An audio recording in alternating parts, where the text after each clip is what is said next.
இந்த ஏப்ரல் மாதத்தில் ஆண்டவரே குடும்பங்கள் காக்கப்பட போது ஸ்தோத்திரம். இரக்கங்களின் மாதமாய் இந்த மாதத்தை வைத்தமைக்கு ஸ்தோத்திரம். எந்த அபிமலேக்குகள் குடும்பத்திலே வந்தாலும் என் தேவன் தாமே ஆண்டவரே அந்த தம்பதிகளை காத்து வழி நடத்தி வாழ வேண்டிய தம்பதிகளை கணவனை மனையை சேர்த்து வைப்பீராக. அதே சமயத்தில் ராஜ்யபாரத்தில் எழும்புகிற வாதிகளை நிறுத்தி போடுகிற மாதமாய் இது வைத்தமைக்கு ஸ்தோத்திரம். தேவ இரக்கத்தை தேவ ஜனங்கள் பெறுவார்களாக.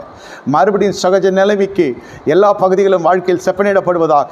பரிசுத்த ஆவியினர் மகிமைப்படும். நம்முடைய வார்த்தையை உயர்த்துகிற குடும்பங்களாய் மாற செய்தரலும்.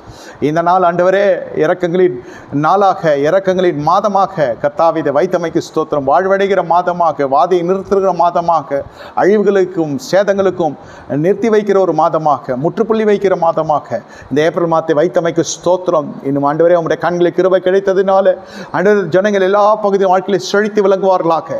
அற்புதங்களை நிகழட்டும் ஆண்டவரே. பிள்ளைகளை இழந்து விடாத வண்ணம், துணைகளை இழந்து விடாத வண்ணம் கர்த்தர் வேலையடித்து ஒவ்வொரு குடும்பத்தை காத்துக்கொள்ளும். இந்த மாதத்திலே அபரிமிதத்தின் மாதமாக, பாத்திரம் நிரம்பி வழிகிற மாதமாக, வீண் செலவுகளை தடை செய்கிற மாதமாக வைத்தமைக்கு ஸ்தோத்திரம். இயேசுவின் தெளிக்கிறோம், இயேசுவின் நாமத்தில் பிதாவே, ஆமென். என் ஆத்துமாவே கர்த்தரை ஸ்தோத்திரி, என் முழு நாமத்தை ஸ்தோத்திரி. என் ஆத்துமாவே கர்த்தரை ஸ்தோத்திரி, கர்த்தர் சகல உபகாரம் மறவாதே, ஆமென். கர்த்தராகிய இயேசு கிறிஸ்துவின் கிருபையும் பிதாவாகிய தேவனுடைய அன்பு பரிசுத்த அன்யோன்ய ஐக்கியம் நம்ம நேரோடு கூட சதாக்காலம் சலப்ப சவுண்ட் கூட இருப்பதாக. நன்றி, வணக்கம்.